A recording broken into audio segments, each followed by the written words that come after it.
being a father of 3 kids, I'm always looking for games that are easy, quick, on the go, that I can just slip in my pocket and, take it anywhere. But it's also a competitive, engaging game that me and my wife can play, while the kids are out doing whatever, we're sitting at McDonald's. Also games that we don't really need a table, that you can just, play with in your hands and stuff like that. That's what this game is. It's coming to Kickstarter on February 27th. It's called Guardian's Gambit.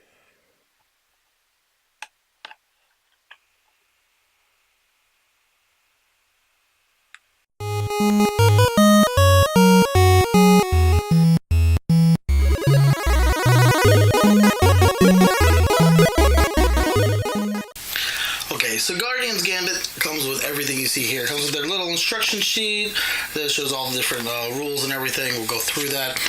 Comes with the box, obviously. It's an itty-bitty, compact, tiny box. A little description on the back, as you can see. It has it's ages 8 and up. 2 players, plays in about 15 minutes. We'll go ahead and set that off to the side over there. Comes with 2 small decks. Gothy, which one would you like, red or blue? Red. Red. Okay, so we're going to hand that over to Gothy, and we'll go take this, because it's the exact same cards in both the decks. As you can see, we've got 2 swordsmen, which are necessary. It's what we're going to build our deck out of. We're going to build our deck with 6 cards. So we got 2 swordsmen right there, and you see they say standard attack on the bottom, because that's what they do. We've got 2 shield bearers, and you see they got the little abilities on there. They cannot attack, and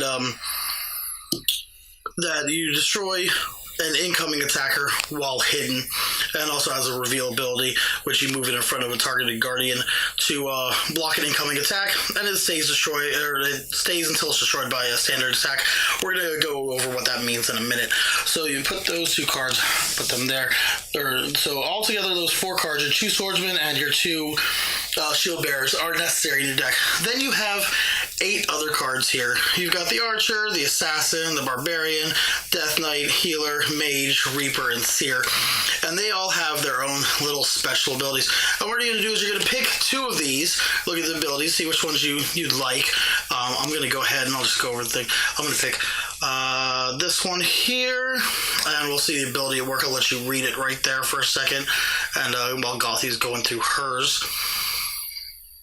And the rules are in the sheet too. And as these come up, we'll explain the abilities as it happens. So I'm going to pick that one. And then I'm also going to, I've had a chance to look through these. I'm going to go through this one right here. See that one? See the ability right there. Okay.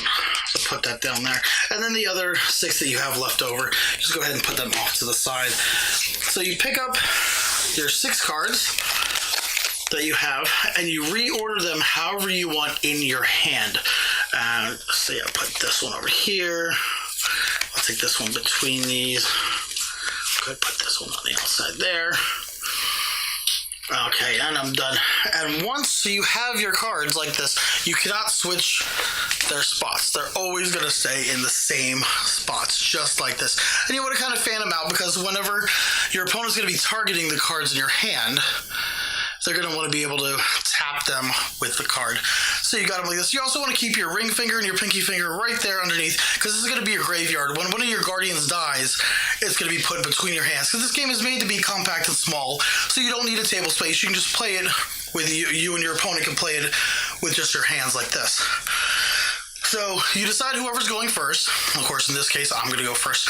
And you pick one of your guardians in your hand other than a shield bearers, because shield bearers cannot attack. You pick one of the other guardians, and you're going to go ahead and pull it out from where it's at, and basically tap the other player's card to show that you're attacking it. So Gothy, you might have to move your hand down a little bit because you're not really in frame on my camera. So I'm going to go ahead and pick this guy right here. So swordsman. And I go ahead and lean forward, and I'm going to touch the card that I'm attacking. Though I'll touch this, it's going to be the second one right here. And you tap it right there. Now, Gothy has a chance, if it's one of her fellow guardians that can attack her, has a special ability, she can choose to move her shield bearer, move it out, and turn it around to block, and put it right in front of that card to block. But if it's one of her shield bearers, though, my guy automatically gets destroyed for hitting the shield bearer, because it destroys an incoming attack while it's hidden, while it's in her hand facing her. If it were in her hand facing outward in front, blocking another one, it would get destroyed by my attacker. So I'm hitting this second one here, and see what GothyLox reveals. So she's going to turn over that card there, show that it's a shield bearer, and block that card right there. And it's going to destroy my swordsman right here. So my swordsman goes between my fingers right here to show that it got destroyed. And next it'll be GothyLox turn. So now I know that GothyLox has a shield bearer showing, and that she has a different guardian behind it. So I'll have to get through that somehow. So she's going to go ahead and pick one of hers.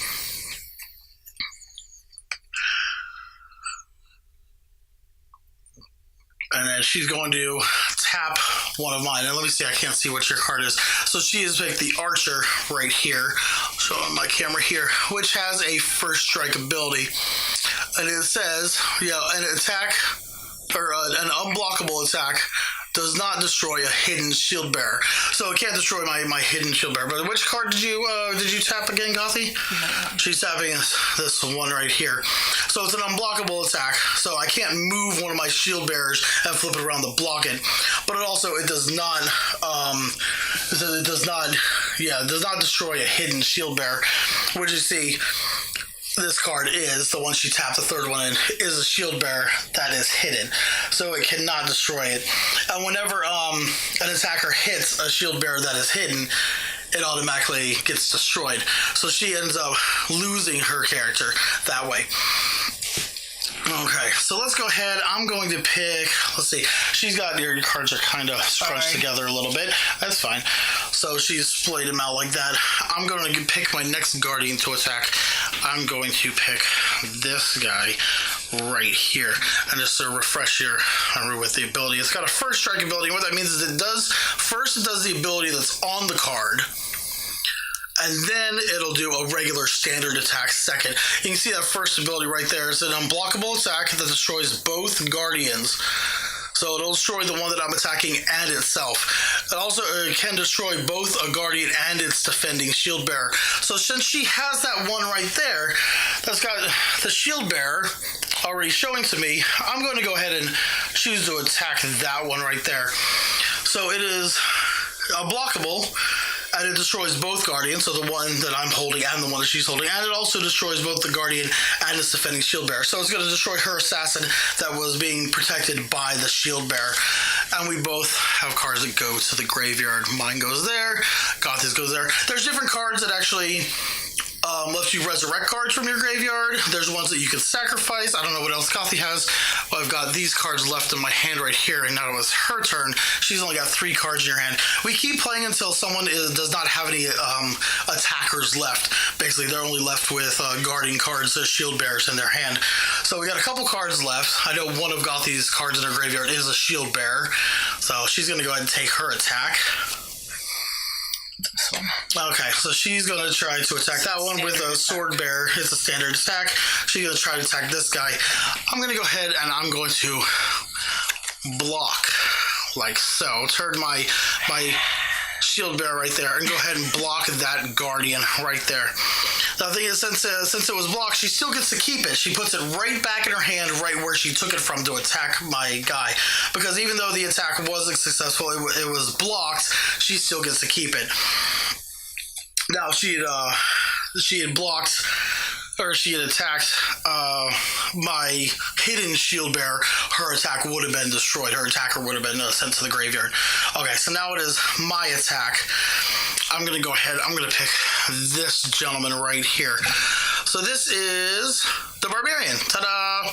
And he's got a first strike ability himself that said if it's blocked, I can attack another target. So if she chooses to take one of her shield bearers and block the card that I'm attacking, I can just choose a different target to attack. As I said, if it hits a hidden shield bearer, both guardians are destroyed. Because remember, if you hit a hidden shield bearer, your attacker is usually automatically destroyed. But this one, it would destroy both of our guardians. So I'm going to go ahead and pick. I remember, I think this is where it comes in handy, your memory. Remember where she put her swordsman that she just attacked me with was this one over here. So I'm going to go ahead and try to attack her one right here in the middle, right there. Okay, and she's going to block that card. And remember, my ability with First Strike says if it's blocked, I get to attack another target. So let's go ahead and I'll choose that shield bearer, or the swordsman she had over there to go ahead and block it. That's the swordsman. So it gets destroyed. My guy doesn't get destroyed. He'll go back into my hand where I had him before. So that was right here, since he was successful at his attack.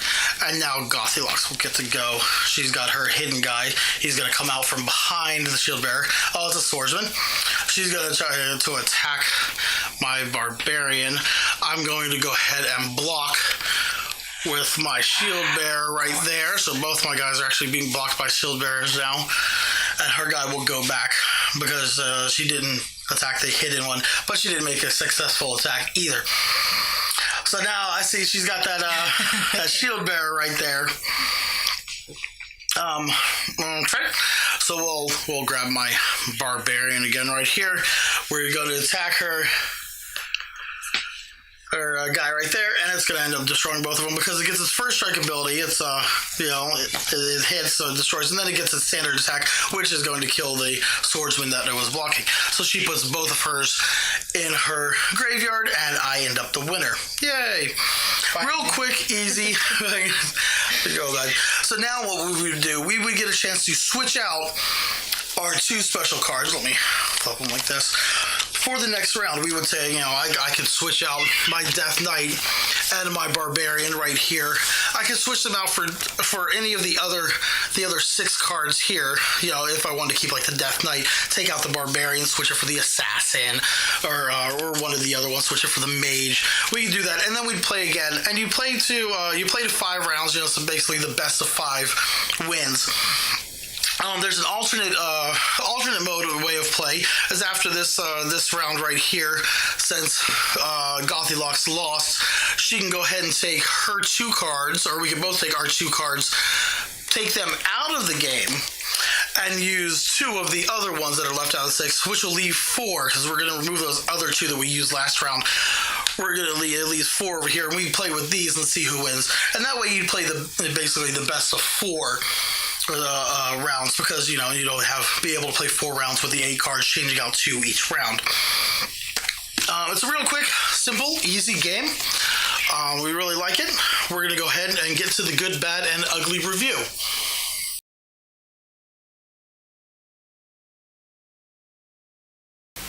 So Guardian's Gambit, the good is that it's a simple, quick, fun game. The mechanics are really easy to learn. They're really easy to teach. The gameplay is really quick. It's portable. It's small. It's just a couple cards. You don't have too much to worry about. The bad is that after a little bit, holding the cards in your hand, it starts to cramp. But the gameplay, it's so quick that right when it starts to get relatively unbearable, you win the round. And then you give your hand a rest while you're figuring out your deck. Go on to the next round, your hand's good. There's no real ugly about this. I think the only thing I would say would be ugly is that the illustrations are basic on the cards. Maybe they had better pictures, but I understand where it's coming from because it's just a small, quick game, easy to produce. You don't need real big illustrative pictures, so the ugly really isn't that bad. I'd probably move it more towards the bad category rather than the ugly. Instructions are simple and easy, real good. Great game. So it's going to be coming to Kickstarter. Go ahead and check it out. It's called Guardian's Gambit. And thank you for watching. We'll see you next time on Logan Shop's Reviews.